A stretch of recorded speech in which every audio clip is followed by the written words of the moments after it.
Hey guys, Manny here. For my graphic novel, I chose American Born Chinese. It's written and illustrated by Jean Luen Yang. The coloring was done by Lark Pian, and she does a really nice job with the colors, really nice, bright colors. It was published by First Second Books, a publisher that does all graphic novels. The graphic novel does run 240 pages. I counted about 235 pages of just comic art. This is a genuine graphic novel in the sense that it was written purely in comic strip format. So yeah, American Born Chinese. So let's begin. In analyzing the novel, I narrowed the three acts as so. There's Act 1, runs from pages 6 through 52. Act 2, pages 53 through 198. And the final act, Act 3, runs from pages 199 through 233. American Born Chinese has three stories, three main characters: the Monkey King, Jing Wang, and Danny. Each has a specific goal. However, the story is mainly about the young Jin Wang. I think it's mainly about him because we get to see a lot of his struggles growing up, and I think that his struggles are kind of related to both of the other characters, the Monkey King and Danny. By the second act, we start to see why this is their goal. The monkey is ridiculed for being a monkey. Jin is the outcast due to being Asian and in a predominantly white school. And Danny's cousin Chinky, who comes visit every year, kind of embarrasses him every single time. So Danny kind of cringes every time he comes visits. Broken down into three separate segments or tales. They all have a clear and concise story arc. The protagonist is introduced, they're met with this, or we're introduced to their conflict, and each one goes through this adventure trying to resolve that conflict.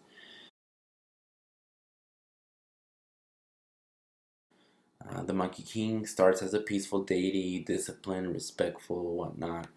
But there's a moment where he goes to a dinner party with all these grand deities and popular, deities, and he's rejected because of his appearance, because he's a monkey, um, and his status as a king is completely disregarded. So this initiates Monkey King. It initiates a change. He becomes worse, um, and to the point where he completely loses focus of who he is, and wants to just be better than everybody else. Then we have Jin Wang. He moves to a new school, no friends, and the less of his kind, Asians. So he feels like an outcast. He does eventually befriend or find a friend in Wei Chen, but just the constant teasing of his appearance and his ethnicity, it just builds up as the story goes on, and it affects him, I think, more than any other character in this story. There comes a point where he is literally willing to give up who he is, what he looks like, just to fit in. So it reaches that point, and then literally he starts to destroy his friendship, and he stops talking to Amelia, and his appearance literally does actually change. But before that, so we need to talk about Danny, who's the third character. He's introduced, semi-popular new kid, not new kid, but semi-popular Caucasian teenager. Um, his cousin Chinky arrives, and he visits every year. But you can tell that Danny is just not having it. He doesn't like Chinky. We can tell he's embarrassed of Chinky, his own family. There's parts where we kind of sympathize with Danny because Chinky does become a little overbearing. Um, and he does. We can see why he's embarrassed. So I mean, especially in school where, again, appearance is everything sometimes. There's this part where it's revealed that Danny is actually Jin. So when I said before Jin takes a drastic change, is because he wishes to look so differently that he eventually becomes Danny. The creative team, they did a nice job in this novel.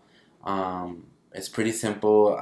There's in between each story or segment, there's an emblem that represents whose story we're reading, kind of where we're transitioning to.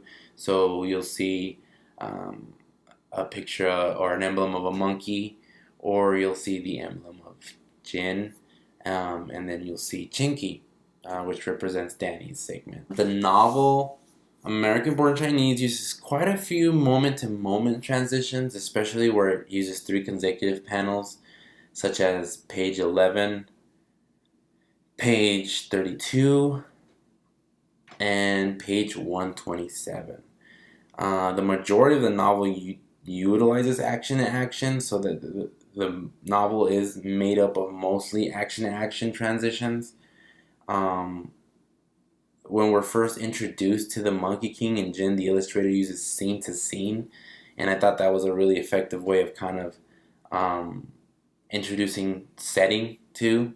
So we'll look at pages 8 through 11 for the Monkey King right here, and then pages 23 through 25 for Jin. I didn't notice a lot of subject to subject transitions, maybe a handful of them. The most obvious one is shown on page 118 when we see Chinky informs Danny that he urinated in his classmate's soda. So we go from panel to panel, and then from that panel, it just goes immediately to the school bell ringing. Really, with the sound effect, you can tell the ring in there. Um, so yeah, I thought that the transitions were done really nicely. Mini comic idea. So the novel utilizes a single panel in a lot of the pages, I noticed. So at first I thought, okay, well, there's not a lot of mini comic portions here because it has, a lot of single panels. But then if you look at example on page 32 and 33, here we have 3 panels showing kids playing tetherball. Next one shows Jin eating by himself. And then the 3 bullies arrive and they start teasing him. And then one starts to stand up for Jin.